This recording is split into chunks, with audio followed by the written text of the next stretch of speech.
There's a lot of things that are happening there that can kill you. um, but the feeling, it is amazing. There's riding bikes all my life and then being able to ride bikes off a cliff into a parachute and seeing, you know, the GoPro angle of that is insane. When you pop off the lip and you see like 400 feet of air underneath your front fender, it's just kind of like, the hell am I doing here? This is great. I'm always fascinated by logistics. Hmm. Like, did you test the parachute on the snow bike first? Did the snow bike work afterwards? I don't really have a budget to go like drop it out of a heli and test it. So the first test was just riding it off a cliff. I hung it in my shop off a forklift to see like how it hangs under the parachute, get the right connection points. Um, but besides that, I had the confidence going into the first one to know that I would be okay, but I didn't have the confidence to know that the bike would be okay. Wasn't sure how that was going to go, but the way that it's connected to me, as long as my bike didn't stall or something going off the jump, I knew that I was going to be okay. So that helps, breathe a lot of confidence into the whole situation of it. But like when you look at it, what is it about the snow bike that you like? Like what makes it kind of different from other aspects? The biggest thing is backcountry riding, freedom. It's when you go riding trails on a dirt bike or a mountain bike, you're following someone else's trail. You're following a predetermined route. Snow bikes, snowmobiles, it's a blank canvas out there. It's snowboarding without following a cat track, without following signs. It's absolutely, you want to go to that peak 3 mountains over, just start heading there. And you have absolute freedom to go up, down, sideways, off stuff. Like it doesn't matter. It's just, yeah, it's a foam pit. Like when you get good snow, the whole world becomes a foam pit. You can jump off anything, you can bail off things. It's so much fun just because it's free riding with the safety of, if I mess up, I can jump off and go 150 feet to my back and I'll be good.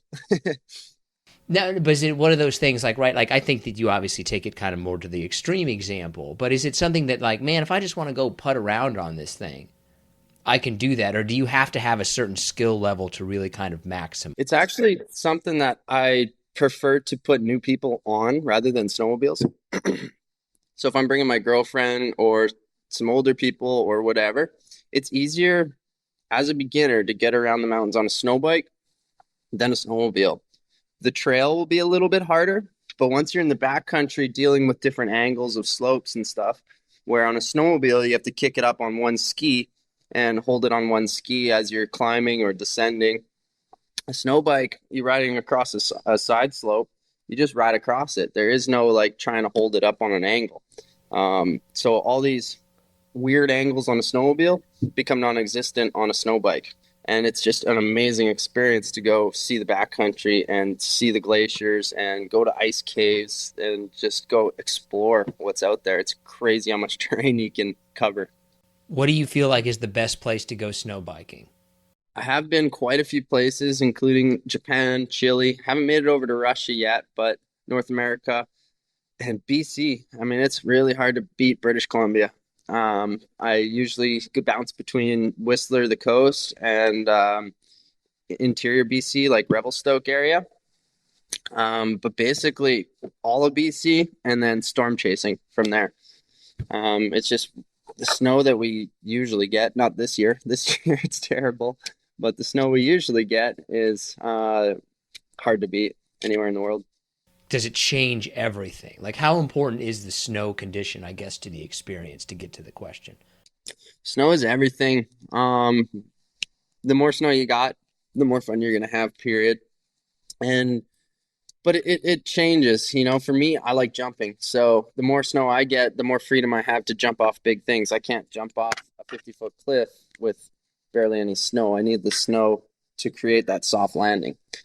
If you're just going to explore, generally it's easier to explore in bad snow conditions with a snow bike than a snowmobile. So I guess it depends on your purpose, but I think everyone would agree the more snow, the better, for sure. So the one thing, okay, I can only compare it to like mountain biking because that's the only thing that I know about, right? And like in my mind, mountain biking, okay, don't go over the front, right? Like don't go over Hmm. the handlebars. Is there something similar with snow biking where like you got to watch this part of it all the time? For sure. I think the biggest mistake I see from people riding and jumping and learning how to do drops is they kind of treat it like if you're going long on a dirt bike where you land back tire and slap the front tire down. And if you do this off even a 6 foot drop, it'll send you over the handlebars. And it scares people off of jumping because they're like, oh, I can't do it. My bike won't do it. It's like, well, we just got to work on your body position and what you're actually doing in the landing, and we can make you jump these big jumps. It's not hard. It's just we got to change you. The thing with snowbike is you kind of got to land it like a jet ski, where you're like diving in and bombing out. It's like you need it to land front ski first, and then it'll do like it'll go in and out and you'll bounce out of the snow. If you land back or tail first, then what happens is your front slaps down, your ski folds up, and it basically hits the brakes on you, and you go over the bars every time. So it's Oh man. it's just yeah. There's definitely it's finicky, and it's unnatural to land front ski first, especially into steep slopes. But generally, that's what's needed.